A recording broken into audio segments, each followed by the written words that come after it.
Good evening and welcome to the InkCasters Saga. We are back after Whispers in the Well has launched, and we're super excited to be back on the pod and have Gabe joining us today, Jose back in the fold as well, and series regulars, as I like to say, Zeke and Mai. So today we're really getting into discussing the Triad tournament that took place here locally in South Florida that went super well. Some great representation from the team and some placements, but really starting to kind of dive into the meta, what we're seeing develop so far as testing has been hot and heavy. The tournaments are rolling. We have Orlando PPG coming up in what, 2 weeks, Zeke, you said? Three weeks for PPG, 2 weeks for CCS Atlanta. CCS Atlanta in 2 weeks, 3 weeks for Orlando, and then next, before you know it, we'll be at Richmond as well. So let's kind of start there, kind of team update when it comes to Richmond. I think we're going to have the majority of the team there, which is super exciting. While I saw the Discord blowing up for Lorcana on the 11th when they went on sale. I think we are the 10th. I think we got pretty lucky overall as a team. What is it? Zeke, Jose, myself, Mark, Matt, Nixon, and technically Dylan. Ethan, Dylan. So nine of us total from the squad will be representing in Richmond. So we're very excited about that. Gabe, I didn't happen to see. Did you get your? Are you joining us in Richmond? I will be there. Yes, I got my competitor ticket, but I'll tell you that not too many members of the Illuminati got their tickets, and the ones that did were attendee tickets, except for mine. Gotcha. So we're still working on it. We're hoping that the closer we get to the event, that we'll be able to secure some of those tickets for the team. But yeah, it was not a good attempt. We all failed round zero for sure. Well, Yeah, the Incasters will hold you up there. Yeah, you know what? I'll be an honorary inkcaster that weekend. Absolutely. We would love to have you. What were you going to say, Zeke? it was kind of crazy how like many our team got because like Illuminati got like massacred. Like Freedom Gaming, I don't think like a single Freedom Gaming player is going. That's Um, wild. like I don't know how. I think Chuck got one. I don't know, but I know like a ton of like Ray didn't get one. Like I know a lot of people that didn't get one. It was kind of crazy how many. How did our friends at TSD do? Did we know if they got, did Jordan and gang get Yeah, some? yeah, yeah. Jordan Yeah, and Woody are going for sure. I don't know what everyone else, but I'm pretty sure Jordan and Woody are going. cool. Excellent. Excellent. Well, yeah, so we're excited to kind of update that. And actually, Gabe, let me backtrack here. So since you're joining us for the first time, kind of introduce yourself. And I know you're on Team Illuminati and kind of share your experience with the community thus far. Oh yeah, thanks for having me. First of all, a huge honor for me to be on the saga here, hanging out with you all. I am Gabe. I am a member of the Illuminati, as mentioned here. I've been playing Lorcana since set one. TCG history is usually the question that's asked. I played a lot of card games growing up, and then I kind of stopped when I went to college, Hmm. and then Disney. And it pulled me right back in. Disney has that effect. So I decided that if I was going to jump back into a card game, why not Disney? And so yeah, I've been hooked ever since. And the thing that most people know me for, funny enough, is casting. So I was very well known for having casted for SSG, for Southside Gaming before that, mysteriously disappeared. I had a chance to cast again. Yeah, you can't see me like John Cena. Uh, I got the cast for Triad, and I'm actually going to get the opportunity to cast again this coming weekend up in Versus Games. Oh, For nice. Yeah, so that's going to be cool. So I'll be casting with Willoughby's actually of Lore Chronicles. They're doing a similar thing to Triad, where they're doing that three case tournament structure, and they're also top two will receive a first round bye going into the PPG Summit in Orlando as well. So check us out there as well this Saturday. We'll be casting and watching more games. Speaking of watching games, Yeah, that's awesome. I think what you've done for the community just from a casting perspective, like the insight that you bring when you're casting is for me, it's super helpful, right? I've watched a lot of it and so I've appreciated that. And I think a goal we need to get this guy on a DLC broadcast. That's what I'm talking about. Let's get some let's South Florida go. representation. We need to start the campaign. We need to start the campaign when we go to Richmond, get Gabe on the cast, right? Let's go. But yeah, thanks, man. We appreciate you joining us here tonight. So, Jose, I'll kind of start with you, right? You participated in the tournament at Triad. I think first and foremost, shout out to Triad. They did an amazing job hosting the event. For sure. Great pricing for a shop that's come up recently, and they've really exploded onto the scene locally here in Palm Beach County, which is fantastic, and we're happy to have them. But Jose, you played in that tournament. So first impressions so far, anything that you saw from cards in play that really surprised you from Whispers in the Well, or that kind of didn't meet your expectations based on what we originally had thought? Yeah, so I think everything you would have expected kind of did happen. I'm sure a lot of the steel players are probably feeling, oh, Horseman's great or Horseman's not great in these situations. Goliath is broken, like I'm sure they have better insight on that. I've been on the opposite end playing green blue. So I'm just out here MMSing people. So yeah, I feel like those cards are a little stronger even than I thought, Hmm. but I feel like personally the Horseman isn't as good. It just depends on how you build a deck, right? Because like Right. some people didn't have develop your brain in there, so they didn't have like the cheaper stuff to kind of recur and hit more. So I feel like if people didn't have that, they usually just like worked me into the combo, which was kind of funny. There and every time I would ask like after the matches, like, oh, did you read that I thought I had it or something? And they're like, no, I was just praying you didn't draw into it, and it unfortunately it did. I think purple is really strong still. I Yeah. thought purple would not be as strong somehow, but green blue, I mean, it feels like it eats it up, but if you don't play right, it's gonna take you. Yeah. But yeah, purple is still strong. Dumbo's still doing his thing. If you don't answer, you're kind of screwed. Demona feels again on the opposite end. It hasn't felt bad because usually I'm controlling and it doesn't. It just drops because they're dropping a body. So Right. I feel like those are like the bigger cards. Yeah, for sure. I think the MMS, obviously drawing into that combo is you're super dependent on that, but when it pops off, it's great. And if we're drawing cards, we're forcing you to draw cards into it, but why not, right? And when you're in that For sure. blue-green matchup. Zeke, you finished in the top four, so amazing job there, sir. Anything from the weekend that you saw might have been overhyped or underhyped based on your expectations going into the weekend? Um, I think everything played out like pretty much as I expected. I was actually a little surprised about Purple Steel. I thought Purple Steel was a little weaker than it was, Hmm. just because it was performing like really bad in testing. Hmm. But then it performed like fantastic at the event. Obviously, like Chuck beat me pretty bad in the semifinals. It was a good game, but like he just controlled the whole board. I just didn't really totally realize how much like complete draw power they have. Yeah. Like the Demonos are like really disgusting when you hit them at the right times. Like I know like Chuck in game one, like hit a Demona, like played Demona, it was the only card in hand. Game three, same thing, like played Demona, it was the only card in hand. And Chuck's like a really smart player. Like I asked him, I was like, "Oh, did you top deck the Demona, or you had it?" And he was like, "No, I kept it in my opener." He was like, "I just played it." He was like, "I kept it in the opener. I just like played my lines around it." And I was, he's just a very good player. Bunch of really good players. I think I played like some really fun games. Like I think the games I played this weekend were like 1,000 times more fun than the games I played in like Richmond or like any of last set. Like it feels. I don't think the game You mean is. Milwaukee? Richmond? Oh, Milwaukee, in He's Milwaukee. living in the future. Yeah, this man is living in He already knows what's in the Um, 2026. future. um, like it feels like to me, last set was very linear, and I think like everyone thought this set was gonna be like completely different and new decks and everything's kind of the same. Like this blue steel core was is actually pretty similar to blue steel core that like R&B was running Hmm. at the DLC. Like Blurple's pretty similar. There's just a new draw package. Like Purple Steel just has like the new powerful purple cards. Green Blue just has like the new combo. Like everything's just like a little stronger.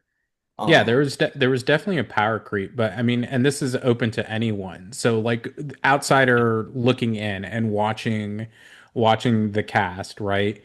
obviously the mechanics are a little bit different. Some people were playing some of the boost cards, especially that Cheshire Cat, but like the tempo and the decision making was definitely different to me, right? Because it is definitely a longer form game than what it was in Fabled, where I felt like a lot of people were racing to get to 20. And now, like some of these games, especially with the blue steel, green steel matchups against each other, they're going the distance, right? Just to make the end to one, right? So interested on to see what you guys kind of your impression as actually playing in it if you saw the same thing. Yeah, I definitely Yep. think games went like a lot longer. Like my game against like For sure. Kevin went like 80 minutes, Wow. like, Yeah. which was like it was a crazy best of three. And games definitely going longer in general. Jose, what were we gonna say? No, I just feel like it. I mean, again, it depends on your play style, but I feel like it's like a lot more fun. Like, I like the resource management now. Like, yeah, that was before because it was like there's no draw, but Right. now it's like all these bombs you have to time well, which is what I really like about these new cards. Yeah, they're strong, but it's like if you just drop it at the wrong moment, it doesn't do anything for you. So I like that bit of skill where it's like I gotta know when to time this better or how do I set this up to make it actually a good tempo swing? No, 100%. And I've been seeing that too in testing. So like I've been testing, I peeked at DKP's Sapphire Steel list where he teched in the aerial Sonic Warrior and Mm. playing that at the right time when you have a Timo Zeus in hand to be able to pretty much board wipe in some instances is great. So yeah, I think the timing is super important there when it comes to those bigger bodies and having so much ink at your disposal that you're drawing anything and you know that you're going to be able to play it because so much ink is in your ink well. Something that I noticed having watched the games is that like there is a different so it's interesting because we're seeing a lot of the same colors that were around in the last format. We're seeing green blue still a mainstay. Blue steel was blue steel is the one that I think jumped the highest in terms of power level. Oh, So seeing absolutely. seeing that rise because like it's kind of been a meme that for the last 2 years you got RMB and Rip Lungs tweeting about it being the greatest deck of all time, and now they're actually right for the first time in 2 years. It took them 2 years, but they're finally right. But aside from that, all the other purple steel is still a mainstay. But what I found interesting is that the decks change so much, even within the fact that they're still kind of the similar power levels within each other, that the way you play them is very different. So if you look at if you watch that purple steel Blurple matchup from Fabled, that matchup it felt like 80% of the time Blurple was going to blow out purple steel. And Right. now the tools that Purple Steel has to his advantage, Amethyst Steel has to its advantage, has allowed it to not only like not lose almost like as soon as the game hits or as soon as the Purple player hits that 70 threshold, they're actually like holding out pretty well. They're able to defend themselves. They've got that new Demona that we saw, that friggin' BoJack Horseman, what's his name? Wind Dancer. Wind Dancer. Yeah, Wind yeah. Dancer, yeah, I Mayor love Wind that. Dancer. Great reference. Yeah, but I mean, you got it's, but yeah, so like they're able to stand up to some of these bigger top end decks now. So I feel like Purple Steel, to the point that was made, like yeah, Wochuk did a great job of piloting it, and I think that anybody who is playing that thing needs to know their opponent better than anybody else. Because if I were to just copy and paste Wochuk's deck and hand it to an average Yeah. player, Yeah, there's no it's way not in going to hell. work. There's Yeah, no it's way in not hell going to they don't work. figure it out. No, no, and he made some. I mean, one, he had some great draw, but I mean, he made some. No offense, Zeke, some great plays there late game, Yeah, where it was just clearing, and the next thing you know, like he's reloading his board like yeah, 4, 6, 7 wide, and I'm like, okay, this is not great for Zeke here. no. But yeah, 100%, I agree with that. But overall, we've mentioned the kind of the power creep and those big bombs. Do we think the power level was pushed too far enough, or just right? Now with this new set and some of these bigger bodies coming onto the scene. I think it was pushed like pretty well. Yeah. Like I'm pretty happy. Like I had a lot more fun this format, and I think like we needed like just some like slightly stronger cards. And like Jose was saying too, like the Goliath and Demona are really strong, but like can also be like detrimental if you play it wrong. Right. Uh, like if you have 5 cards in hand, you play Goliath and you discard like 3 cards. Like what are you doing? Like you're Right. just trolling. Versus like if you're drawing like 1 card off Demona and you're letting your opponent draw 3 cards and you're only like clearing like one thing, like you're just wasting a whole turn. Like and you're just gassing your opponent up. So like the cards are strong, but like they require like you to play around. The only card that's definitely like probably too strong, I think is I think the Webby, even though we didn't really see much this weekend, I think the Webby's like really strong. And I think like people are gonna see that the Webby is like kind of broken. And the Hades. I think the Hades, there's not really much skill level to the Hades. The Hades you just kind of like play, and then your opponent says draw 2 cards, or your opponent bottoms their card out, and Yeah. like 9 times out of 10 your opponent should not be bottoming their card out, so you're just getting the draw. You're just It's getting not the like draw. that's not really a lot of skill. Like you're just going ink, 5 ink, play Hades. Okay, I draw 2 cards now. Yeah, I was playing Matt and I dropped a Hades on him last week when we were at Collection Realm and he just laughed and I couldn't even like finish putting it down on the play mat when he's like draw two. Like I don't care. Just take your cards. Like I'm not gonna bottom my card. But yeah, I think Webby is quacked as the joke keeps running around. It's really good. Especially with all the ramping that's going on and on the draw.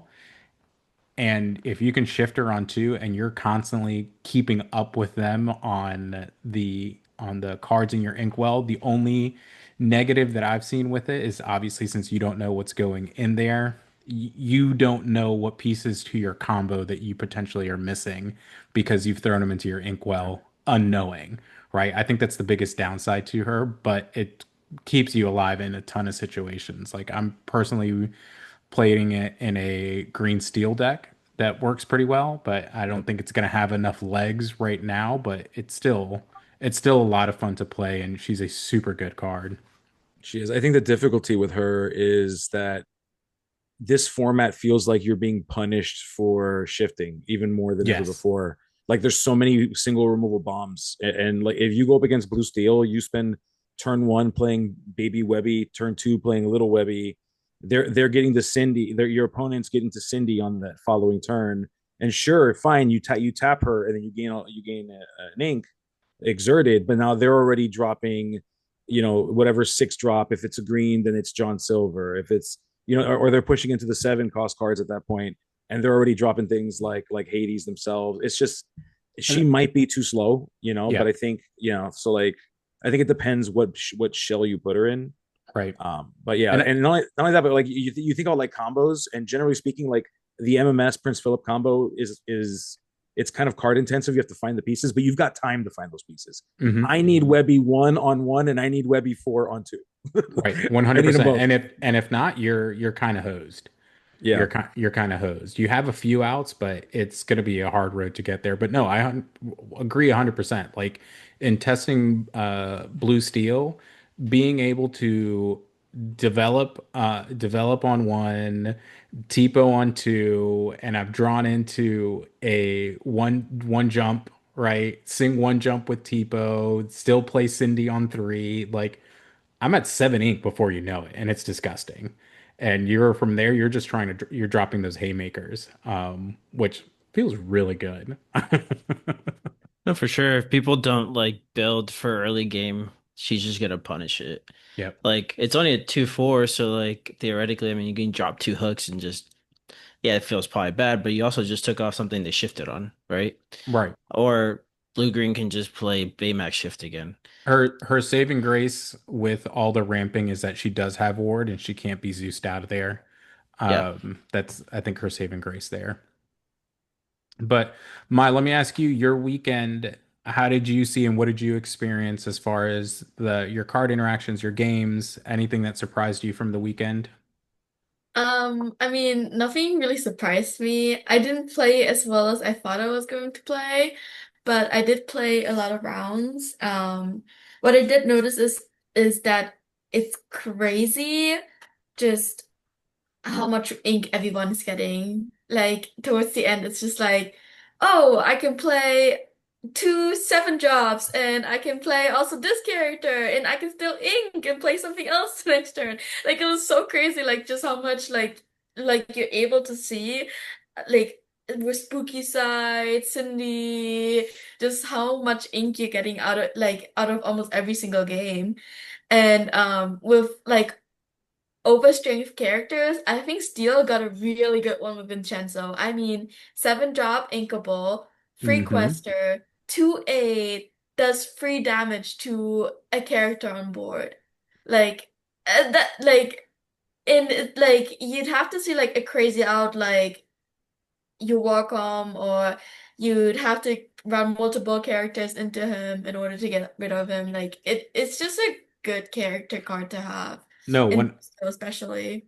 yeah, he that boy thick with that 8 drop behind him. That boy thick, thick. But I mean, even if he gets Hades, like I'm playing it and okay, I get to deal my 3 damage. He gets Hades. I'm getting value out of him if that happens, right? It is what it is, but being able to do some damage on play, but like your comment as far as having so much ink, there was a testing I was doing, and I was able to play a Vincenzo and a Big Tink on the same turn, which just feels unfair. But it felt really good too, though. I mean, it's crazy. Like the inking is just like you think the drawing was the problem, but now it's just like what am I gonna do with all this ink? 100%. All right, so let's do this here. Let's shift gears and let's move into some of the decks from the weekend and get some more individual thoughts on what we saw. Zeke, do we want to start with yours? Do we want to start with our Yeah, winner, Chuck? we What do can you start want with to do? mine. We can do Chuck All right, last. all right. Let's do Chuck that. goes last, Chuck yeah. goes last. Chuck goes last here. I heard So, he's stuck right now. all right. And So, actually, before you, I actually have a question for Maya. I'm yeah. actually really curious. So, Maya, you had the opportunity to cast one of the games. Oh, yeah, that's So right. I want to Oh, know nice. how did that feel? What did you learn from doing it? And please tell me how much you respect how difficult it is, I for my sake. mean, honestly, like I was super nervous and then Stefan like obviously like he helped out as much as he could, but like sometimes I was just like I don't even know what to say here. I don't know like I don't know how you keep doing it, Gabe, because I was like honestly respect to all casters because it's like you have to keep going, you have to keep like the interaction going, you could interact with comments, you can interact with each other, you can interact with the play. But like it's just like the flow of the casting is just super important. And I just never realized how hard it is to keep it going. And like how to like move transition from one thing to the other thing so fast and so smooth. Like you guys do a great job. Thank you. I appreciate that. You did a fantastic job too. I got to go back and listen to your commentary. Given that it was like your first time doing it, you should be very proud of yourself. You did a really good job. You were able to speak to what was going on. You know, so respect to you as well. You're well on your way to becoming a world class caster. Don't worry. There you go. Thank you. Yeah, I need to enroll in the Gabe School of Broadcasting as well, of lorecasting. All right, let's take a look at this. So we will go with Zeke's list here. Boom. We are up. All right, Zeke. So you took it to, was it third place you finished officially? Yeah, third, fourth. Yeah, for Third, fourth. Kind of talk us through what you saw with your deck overall performance, any standouts, maybe anything that you would change as you set sights on CCS and PPG. Yeah, a couple things. I'm only playing like the four basil. That's probably gonna be like the biggest. That's like the biggest thing that pops out to me. Hmm. Versus like other decks I saw this weekend. Like a lot of people are still on Rafiki. I think in this meta, especially like our local area, there's a lot of different events, and you saw like every kind of event, kind of like a different like meta.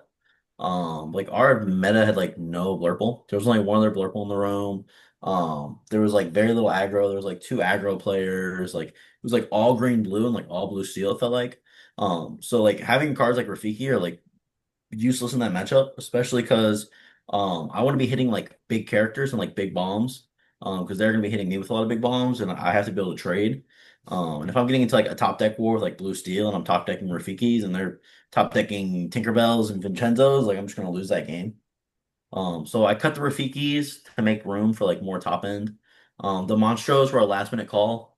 I was testing with Jose on Wednesday, and we were talking basically about like the Tamatoa like book draw engine. And he was like, "Look, like I feel like it's kind of pointless because like you're not pulling into any top end. Like you're just drawing into more garbage. Like what's the point of drawing if you're just drawing into garbage?"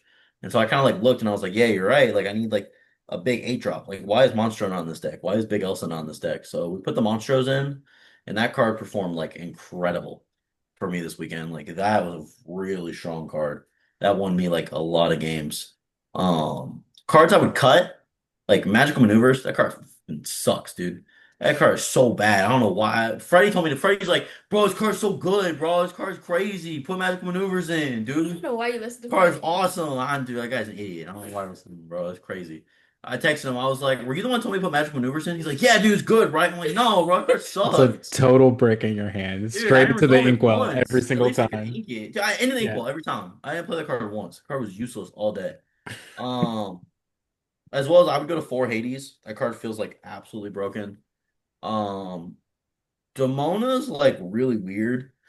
Demona would like either win me a game or like top decking it lost me the game. I felt like sometimes it feels like I have this Demona in my hand. I'm like, dude, because I top deck this Demona, like I'm gonna win the game now. Whereas other times, like I have nothing else to play on 6, and I'm just looking at this Demona, like, wow, you're useless. Mm. Um, so it's kind of weird. The the Tamatoa like book draw package, I like it a lot. It either feels like the only thing I'll say, like sometimes you either get it off or it's kind of just you don't really get to play it because you don't really like totally see it like completely because you have to see the book and the Tamatoa and you really want to see like 2 books. But when it goes off, like it completely wins you the game, I feel like.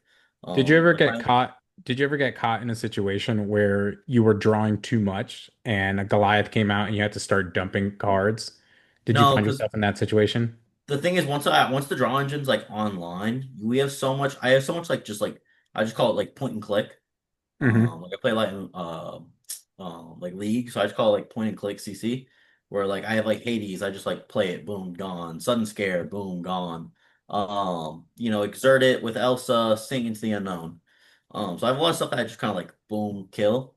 Like there was a lot of times in some of my games where I had like I was going into turn with like no answer to like a big body, maybe like a Clarabelle or like a Goliath. So I would just like pop both books and I would find an answer. Like, because Yeah. it's 4 cards. Like, the odds of me finding an answer like are very, very high. Um, that's why like Sudden Scare felt really good. Like, I might go to 2 of those. I'm glad I didn't cut into the unknown. Like, so a lot of people were doing like 3 into the unknowns, 1 Sudden Scare. I think like you still keep the 4 into the unknowns and and play the Sudden Scare because like into the unknown felt like really strong this format. Um, and Cat, I would cut Cat as well. Cat felt useless. I think it's a really good card. Cat's like the best card that I would cut in this deck. That's I think interesting. like I was literally about to ask you and Gabe, since Gabe saw a lot of the purple matchups, how we saw Cheshire Cat performing with being able to move that damage and it being a cheaper bell, right? And that can be repeated. But you're saying you would cut it? it's super strong. I think in like purple steel and like purple green, where like you have less ink and like being able to play it multiple times matters more. Whereas in Blurple, like I kind of just want that 3 damage in that body.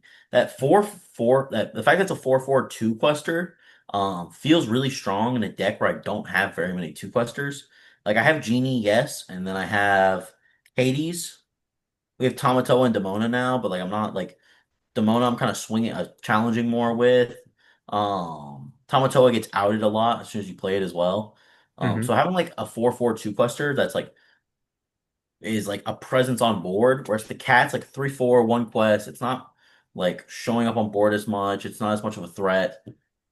It can't like kill the Hades, like the 5-drop Hades. It can't kill the 5-drop Hades. You'd have to boost as well. Like 4 strength just feels really, really good. In this format right now. And being able to move 3 damage instead of 2, like when it immediately comes out, like feels like much more impactful. Because I have like bigger bodies that can hold that damage. Purple Steel has like a lot more times where like, oh, they're sitting on like characters with 2 damage. Whereas I have a lot of big bodies where they can hold 3-4 damage on them. Right. Being able to move 3-4 damage off them just feels much more impactful. Yeah, Gabe, it was very relevant all day. The Cheshire Cat, I would argue, is probably the whisper that is the most impactful whisper of all of them in this set. mhm. And I can tell you why Freddie says that you need to play the magical maneuvers. It's because you needed more Cheshire Cats. Because when you start boosting it and then you play magical maneuvers and you bounce the Cheshire Cat, you get all the cards that you boosted with it. That's the reason why. That's the reason why he recommended it, because it's another draw engine if you play it right. But at the same time, I don't disagree with Zeke. I think that it's a playstyle choice. I think if you're more concerned about playing to the board and you're not really like organizing the play in a way where that can happen, then you need Mhm. to abandon it. Like play to your outs, but also play to your preferred play style. And I am a huge proponent that there's no such thing as the perfect 60 cards. It's just the 60 cards that you pilot that you know the best what to do with them. And I think it's valid to say, you know what, maybe it's not Cheshire Cat. And if it's not Cheshire Cat, then it's definitely not Magical Maneuvers, because that's like one of the main reasons why the Magical Maneuvers is there. And having, I think I saw it once or twice on stream where the player brought back the boosted Cheshire Cat, added 2 more cards to their hand, and then just like dominated the game thereafter. So it's a powerful card, but you kind of have to organize the play to do it in that way. Yeah, I love it. I'm surprised you didn't bounce either Hades either. That's what I'd be doing. Grabbing Yeah. that 5 drop back too. Mhm. That's kind of nice. To challenge something. So let me ask you this, Zeke. Looking at, obviously, like you said, a lot of your cards can hold a good bit of damage. Uh, do you think something like one tech of the Blue Baymax, right, that removes damage and gains you lore in the process would fit into kind of the Blurple realm? Because I've been thinking about it in Blue Steel. I'm like, this might have a place here now more than it did in the previous set. Had you thought about anything like that? The Baymax, I think like the 5-drop spot is just too contested. I think Okay. Elsa and like Hades are too good. And I think like 1 or 2 bells and must. And I think like 10 5 drops is like the perfect spot to be in this deck. However, speaking about like damage, I think maybe a one of the new Frozen song. Uh what's it called? The No, nothing can hold me back. Nothing Nothing can Can hold Hold Nothing me Me can hold back me Back. anymore. back. Yeah. Yeah, nothing can hold me back because like I was thinking like because we have this Monstro, like I kill like 2 things with Monstro, and then I play that into the like whatever it's called, and then I move just like that 5-6 damage from Monstro onto something. Now my Monstro's full health, and I clear something else again as well. Yeah, it's pretty Um, disgusting. Now he's like I cooking. like Ouch, that would have been sick. yeah, Dude, I kept telling you about that card too. no, it's I good. I Wow, also didn't think listen the to five. I Jose. also think the this is like more of a hot take, I guess. But I still think the 5 drop Ursula is really good in this deck. And I don't know why everyone cut it. The tap something on their board to sing your own song for free. I think the deck is like there's a lot of really good cards to put in this deck. It's just like making a 60 for this deck, I think is a little hard right now because there's so many good cards. Like both these are like the 2 strongest ink colors. Like in a vacuum, like separate, these 2 are the strongest ink colors. And then so just putting them together, you have so many strong cards. Like great blue cards that aren't in this deck. Like Cindy's not in this deck. You know, everyone's on Mhm. Cindy's not in this deck. Um and then like I think the Ursula is like really strong as well. It's just like fitting in like 5 drops are hard. Oh, for sure. But I definitely think like I was definitely like experimenting with cutting the bells and playing the Ursula, but then you don't have Bell because I think no matter what you have to play 4 Elsa and you have to play 4 Hades. So I think those are just the strongest like 5 drops in the game, just in general. Yeah, I think Hades was the demise of Ursula for sure. Like it's just so stacked. That 5 spot is so stacked in purple. Yep. Yeah, I wonder if like maybe like a split of Elsa with Ursula because they both do the same exact thing. It's just Ursula gives you that free song, but like you don't get the Dumbo draw, so it's like kind of what you want to build towards, I guess. Because Elsa obviously is evasive and all that. Yeah, but in this in this version, right? I mean, his only song is going to be Into the Unknown. So, how much of a advantage is that really going to be for 4 cards, you know? No, for sure. But she still taps something down. So like I True. don't know. It's just stuff to think about. I think you'd have to play the new Frozen song as well if you do the Ursula. Yeah, I think you Right. have to play both songs. Give you more targets for that for sure.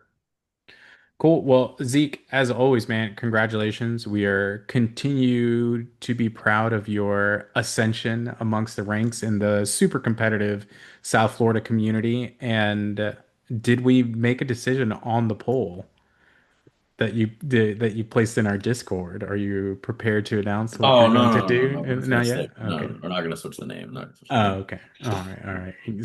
Stay in put. All right. Gabe told me why it's a bad idea. Okay, sounds good. All right, let's take a look at what we have. We've got Chuck's list next that took down Zeke in these semifinals. So you're our resident purple steel player, along with Dylan, that have kind of uh, piloted this color combination the best. What did you see from Chuck's list that kind of stood out to you that was kind of the game breaker that led him to take it all down throughout the tournament? I mean, not really like stood out to me that's like game breaking, but like the Mayo Wind Dancer was definitely like something that was like, whoa, okay. I mean, definitely hot take on that one, but it is a good body to have. Like it's big and it just if it sticks around, like it can just take out a lot of stuff. That and like having like that Cheshire combo on board too. Um, for Zeke, it might not have been the best, like with his play style, but for Purple Steel, it is definitely like a lot better, like to have that around instead of the bell. Just because it's also cheaper and being able to do it like almost every turn is definitely essential to this deck. Um, the one of the Madam Mim, I was like, whoa, I thought we were done with Madam Mim, and here she is. R.I.P. Skater Mim no more. No, I mean, I don't think so, but um, it was definitely like interesting to see in that deck. I don't know how Chuck did with the deck, like playing Madam Mim play wise, but I'm sure it definitely took some by surprise, and it definitely boosted a lot of the characters. Like the Black Heron being a free free already at two, like at two is already like so good, and like having a Madam Mim out on top of that, making it 4 free, that's just so good.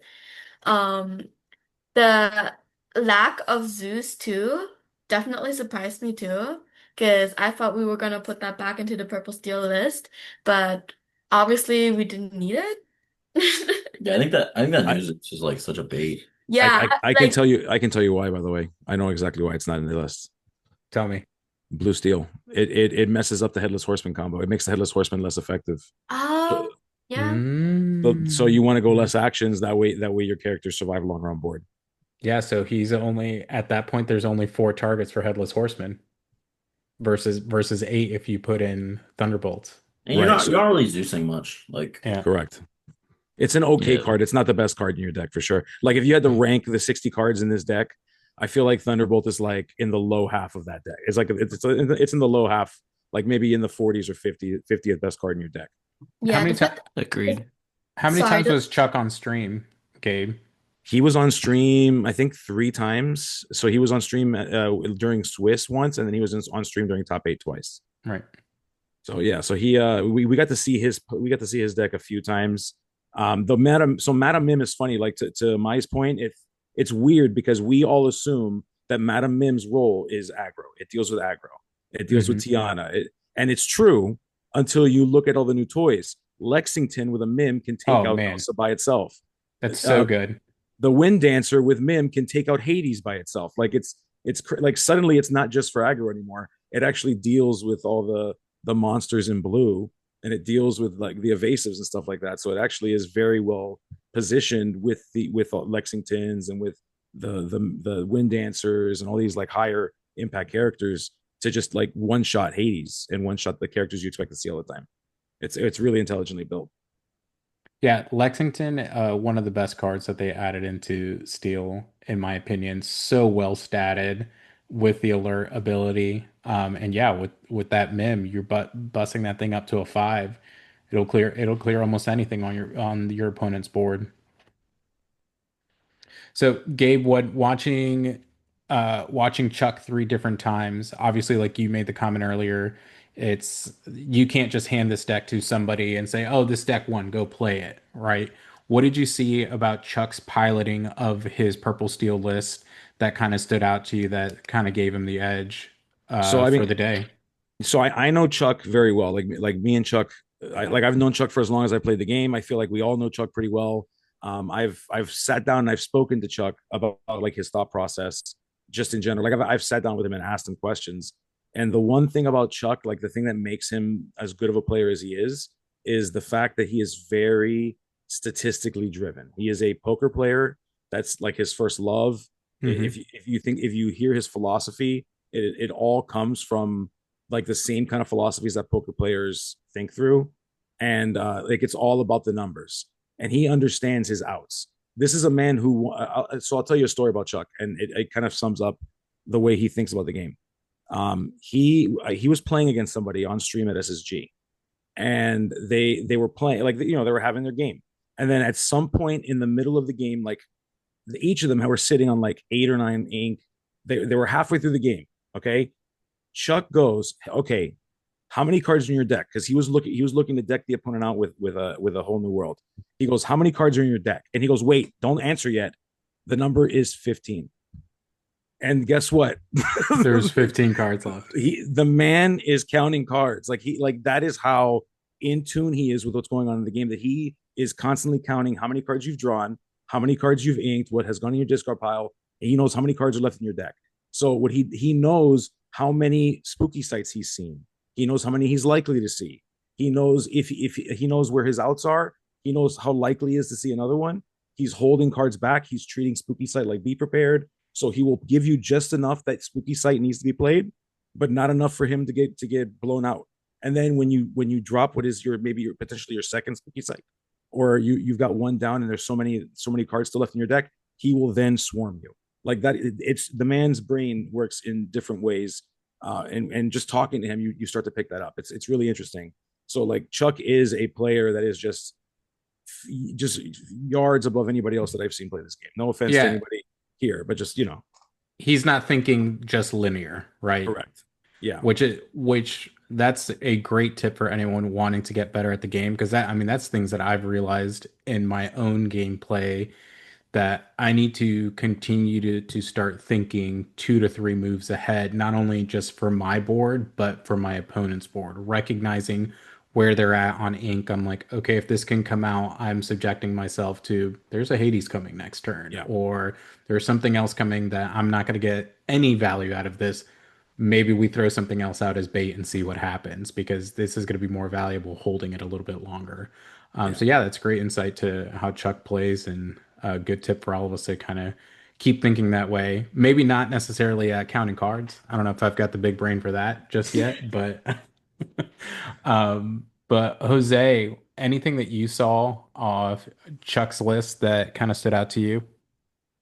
When I first saw it after he won was the one of Doc, but I mean that kind of makes sense too with the whole like Aninka wasn't the draw power already in there.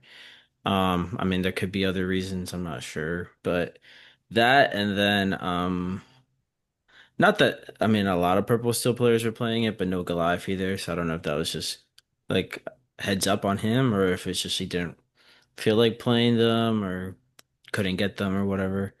But that was about it. Everything else seems pretty standard. Oh no, yeah. It was just a doc. That was like my first thing. I was like, oh, that's interesting. Yeah, slowing down that draw for sure. All right, so let's move on here. Let's look at one of our green blue lists from Carlos Fernandez. So, Jose, as our resident green blue player, I'll kind of turn it over to you, your thoughts, because you played green blue as well, right? Yeah. So, how do you see this list kind of shape up in comparison to your 60 that you are running? And because this one finished in what place, Gabe? Do you remember? Yeah. So it was so Mitch was the one that was second. So Carlos Okay. was in the third, fourth slot. Okay, perfect. Are you gonna throw it They up? I don't see. switched the list over. You don't see it? Now Not it's yet. on No. top. All right, hold on. Let me throw it back Technical up. difficulties. Difficulties. I put it Should over. cat, should Boom, cat. Distracted with cat. boom, boom. Oh, the cat There you doesn't work. go. There you go. Ah, okay, There cool. it is. All right. Put me in a crazy position. Yeah, I mean, it's pretty standard. My list, I try to be a little spicy with it. I'm not gonna lie. I try to catch people off guard.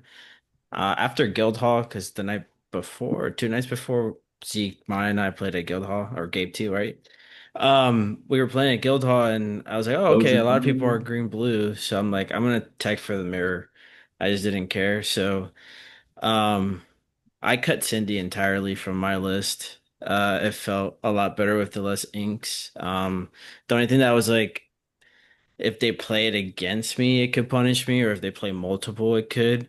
But like the flexibility of just having a lot more inkables just made more sense to me. Um, and the three drop. Yeah, no, it's pretty standard. Like it looks good. I mean, he did better than I did, so maybe it was just running a lot better. But um, yeah, I just can't justify still the three drop Phillip. Um, and then the four of John Silver, which very good card still. It just feels bad against purple because like you drop it and then they're just using their Dumble on everything, you know? So it's like I didn't do anything against you. Yeah, they're So just I getting went down to around it. two. Yeah, I went down to two with that one. But so to compare, I guess, I went up to two bends on my list, obviously because of the mirror. So Hmm. that won me a lot. And then the other thing I wanted to punish the field for was I played the full go-go package. Oh, nice. So four of the two drop and then two of the four drop shift. So what I would do is my Hades. So what's the horse called again? What's Bojack called? Mayor Wind Mayor Wind Dancer. Dancer. Mayor So he Wind was Dancer. great because my Phillip would just smack six into him and then Gogo would come down and give me six lore. So a lot of stuff like that with the bigger bodies was amazing because they'd be like, "Oh, we're controlling the board. We have so much," and then I would just quest out half the board and then smack something into it and then go go. And then the same with the go go shift. Everyone was like, "Oh, he's only on six ink or whatever. It doesn't matter." Well, little go go and go go takes out your thing, so it's just let it go. So it's like a cheaper Hades. Hmm. It just worked with the math. Like I was just playing around with the math. And then obviously four drop onto four drop still is a shift, so people weren't seeing that either. And she's evasive, so she was killing Dumbos also. There you go. So because she's a 3/3. A lot of people don't read the cards, so you know. But no, I love the colors. I feel like it's like what Zeke was saying with purple. You have so many good cards, and it's just figuring out which good cards you want in your deck now, and which cards are you most comfortable with. But So let me ask you this. You're running Donald Duck Perfect Gentleman, oh, I'm for sure. assuming. Yeah. So how do you feel allowing the card draw for your opponent? Because when I'm testing against this and someone plays Donald Duck, I'm like, perfect. Give me all the cards. Because now with so much ink at my disposal, I know that I'm not going to be able to play sometimes two of my bigger bodies at once. Do you consider that when you're playing that and taking that draw? All right, putting that out there. No, for sure. I think the cons are outweighed by the pros with him. I mean, he's been around since set two, and when he first got revealed back then, that's what I always kept thinking. But then you would run him in a discard list. So you're like, well, if you're running in a discard list and you're giving your opponent cards, it's got to be Right. strong. And then, yeah, we just kept seeing so many people playing it through all the sets, and then when it got reprinted and everything. The thing you have to just think about is it's two on your turn to the one on your turn to them. So they're not even getting to utilize that. So you're seeing your answers hopefully first First. because you're seeing the two extra cards before them and you're playing a Clarabelle deck. So it's like you're getting three, like if you really want to think about it. If they're not able to play all that out, you're just If getting more. And like again with the combo, if you plan it right, whatever they're just gonna spit out their hand and then you're just gonna blow out the whole board. So it's not the worst. And you have so many like things like you have the Hades, you have the Basils, and there's other stuff you can play in these colors that just punish you on tempo. So it's like, yeah, they could play that extra thing. Unless it's doing something crazy on play, it doesn't matter. Like there's out of all the games I played, I think five or six of them, I never saw a Clairbow, little or big. And I still won that Wow. game because of him. He's like the real MVP, honestly. He's such a strong card. Gabe, any thoughts on how you saw Green Blue perform overall for some of those streamed matches? I'm not surprised by how well it did. I firmly believe that of the blue decks, green blue is the one that beats all the other blue decks. Period. Like I think it blows out blue steel. I think it does very well into the other blue decks. The issue it has is against the non blue decks. Like purple steel is going to create a problem. Blurple can be a little problematic too. But I think ultimately green blue is still the best one. In terms of this particular list that Carlos ran, I don't necessarily agree with the Prince Phillips. I think it's awkwardly timed, like that three spot. If you're playing, so my philosophy is because I play this deck too. So Hmm. me and Jose are like friends on this one. If you're playing Philip on three, that means that you did not ramp on two or you did not Cinderella on four. That's what that means, and you're probably in trouble already. Right. You're dirtling at that point, and you need to figure your life out, or you might need to just scoop and go to the next game so you can try to actually win it. Now, when it might be good is okay. Well, I have 10 ink. I haven't seen the big Prince Philip yet. Maybe I get a Hades and it down, so I use up all my ink. But at that point, this is a two of. This is not a four of. Like that's the case for a two of. So that's my only thought process. But I do respect the consistency. I do respect that this color combination, you want to see the things when you want to see them. So four ofs tend to be the right way to go. Frank Karsten won't be playing this anytime soon, the way that you want to play this thing, for sure. But yeah, I mean, I respect it, and you know what? You can't argue with performance, right? You can't argue with the results. Yeah, I 100%. only like the three drop if you drop Cindy. It Yeah, makes the inking much better. So then you ramp on Tipo, and then on three you can sail, ink twice, and then drop him. yeah, That's like the only time it feels good. I would agree. All right. Let's move on to the last one here. Let's And see. shout out to South Florida teams. Carlos is a member of Team Refract, and I know that Refract is not represented here, but I love seeing teams making good results at tournaments. I prefer them to be Illuminati first, InkCasters second. If I'm being completely honest with you, How but many Illuminati were in top eight? was that? I know I got to talk to my boys, but you know what it is what it is. That boy Um, Nasif, how'd that boy Nasif do? Woo!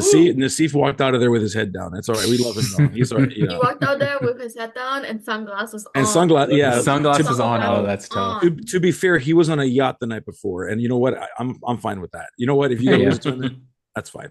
Yeah, you have If to. that's the way you're gonna lose, go ahead and lose that way. Yeah, I'm like, all right, yeah, we'll take it. All right, so our last one here, the from Mitchell Alvaro, Barrel Him Over is what he named his deck here. So another green blue, so two green blues converted there for the top four, but obviously a little bit different, more actions into play with develop, one jump, visions of the future, and then we see the UTS combo come back in here as well. So did any of you guys play against Mitchell against Yeah, this deck? I played against him in round four. How'd that, Um, yeah. Dude, super good player. First off, he's playing green blue for like a really long time. Like I know he's Hmm. really always wanted this to work. I feel like now it's like in last set now it's like really, really good. Something I'll shout out like the Max Goose. The Max Goose like felt super strong against me. Like in these like long, grindy matchups, the fact that he can like you're welcome again, or he can like hit the meme malicious and scary again, and then play Prince Philip. Like I think in like game one we had like a 40-minute game. Yeah. Um, like I think Gabe was commentating that game as well because I think it was on stream. Like that game one was insane. It just went on forever, and he has like more this deck because he has like develops and stuff. He has easier ways to find like his like outs. So like I was sitting at like 15, 16 lore, like 17 lore for like 5, 6, 7 turns, but he just like develops into a John Silver, Max Goof can sing again the You're Welcome. So like he would like sing a You're Welcome, and then Max Goof would quest to play it again. That we could out two things at once. So he has like more ways to like out the board. He's not playing the Little John Silver or the 30 drop player bell, which I think is correct if you're playing the Cindy. Like I think if you're playing the Cindy, you don't play the 3-drop player bell anymore because you want to go like Cindy and then next turn play 1-drop player bell and shift at the same time. Your 1-drop player bell doesn't die. I think like the Cindy and like that combo is like the biggest thing that hurts me in the Blurple matchup because I used to be able to like play Elsa and then like exert the player bell, swing and kill. Now they can just go like Cindy and then like play it at once and then Cindy can sing your welcome. Hmm. And that like combo feels like really strong against Blurple. And the UTS, like I wasn't expecting UTS because I was expecting most people to cut it. So like I think he like UTS me and I lost like 2 genies, which was just huge for like my momentum. So I really like it. Um, I think he definitely has Yeah. like some consistency issues, or I guess maybe not. No, I think it's I mean, it's solid. only 10 on Inkables if I Yeah, Yeah, counted right. I was literally counting the yeah. same thing right now, 8, Jose. 9, The 10, 11, I just 12. think It's the max 12. the 12. max Hoops are good, but I think they're a little inconsistent. But I think they're a really good card. I I just think feel you like have to it's too set up long. for it. I mean, Yeah. Yeah. I like having the John Silver and the Max Goof as like your six. But no, my favorite combo too is like what you were saying, double your welcome on a turn and then you hit him with a bend to my will. So after he grabs it out of the discard, you just X out. Or if you really want a huge draw turn off Clarabelle, that's really nice too. Yeah, Yeah, which oh, shout out go to ahead, Zip. Reflect Luis. He did that. He double your welcome to me and then bended me the next turn, and I just scooped. Said, okay, you can go game 3. GG, bro. Yeah, you got it. GG. Uh, So are we unfortunately, well, fortunately, but unfortunately, Triad opened up their Twitch account the day before. mhm. And so that when you start a Twitch account, so for those of you that are going to start a Twitch account, like do this now. There's a default setting in Twitch that makes it where you can only save the first 10 hours of a video that you stream. You have to Oh go into the no. settings and change that. So the finals and the top 4 match that was on stream are lost to time, unfortunately. There are whispers in the well There are now. whispers in the well. It is sad. Oh But wow. in that finals match, man, oh man, Mitch hit. He hit. I think it was the game 2. He hit Chuck with a double your welcome on that turn, and I fell out of my seat. Like Chuck was like excited, and then he looked over and realized, oh wait, you got a Clarabelle on the table. This is going to be Oops. bad for me. So that game 2 did not go too hot for Chuck, but yeah, I mean it was crazy. The double your welcome strategy is sick. If you can get the band, even better. Max Goof did not perform at least not on stream, but I'd heard stories from Mitch the entire day, like how much it overperformed for him. So I'm kind of in the same feeling as Jose on like the John Silver. Like maybe we go down on John Silver, maybe we go up on Max Goof. You know, Hmm.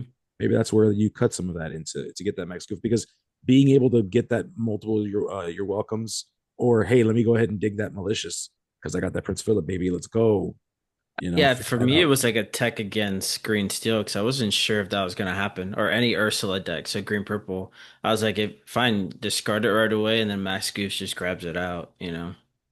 So, and I think with Max Goof, it's just, I mean, just like everything else, your timing's important because I know when it's been played against me, and I'm like, okay, cool, you're going out on 6, I'm on 7. I'm gonna Hades this thing, and you're gonna get zero value out of this whatsoever.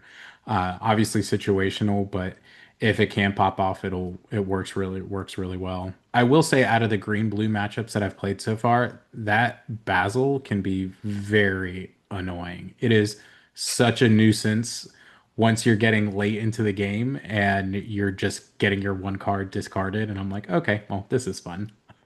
It's a nice little lock. Yep, very much so. So any parting thoughts on any of the other deck list or the tournament overall or shout outs from the weekend that you want to make sure that we highlight before we wrap up here tonight? I've got one. I got a spicy take. Let's do it. So looking at the numbers, we saw one aggro deck in that tournament. It was an Amber Steel deck. Had there been maybe 2 or 3 more aggro decks, either dogs or aggro or Ember Steel, I think they would have won the tournament. I think that this tournament, there was a lot of control decks. I think that there was a lot of complacency. There was a lot of decks that were underutilizing Spooky Sight, that were not using Spooky Sight. There was a handful that were, but I saw all the deck lists, and I can tell you that the number of Spooky Sights across all the deck lists were less than 10, and there was 30 people there. Wow. I firmly believe that if an aggro deck had walked in there, it would have left the champion. I do believe that. So do not rest on your laurels. Aggro is lying in wait. It is going to get you if you're not paying attention. If you want to, just be careful. That's all I Uh, gotta say. Melissa from Team Forbidden Mountain, she won their 3K tournament this weekend on the aggro list, if I'm not mistaken. No, I It's think it it, was Purple I Steel. think it was Oh, Purple was it Steel. Purple Steel? Okay, because I But know it the is the it the is purple steel, CCQ. but yeah, but it is a purple steel deck, but it is like so like half the deck is tilted to aggro, like it's running okay. Timothy Q Mouse and the fast flying Tinkerbell, and then which is if you're on the play, you run that line, so you're basically a pseudo aggro deck, and then when Yep. you're on the draw, you run the Lexingtons and you run like the hey don't mess with me side of your deck. Yeah. And I will say the CCQ in some European city was Can't have a won podcast by without the cat. Yeah. Wow wow.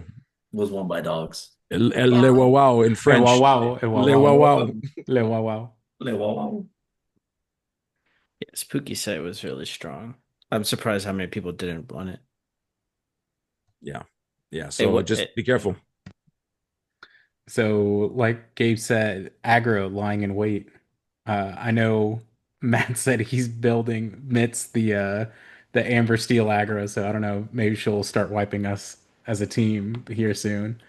But overall, great weekend. Again, huge shout out to Triad for hosting that tournament, filling a gap in the South Florida community. We've been so used to opening weekend tournaments, so it was nice to have one for Whispers in the Well. So thank you to them.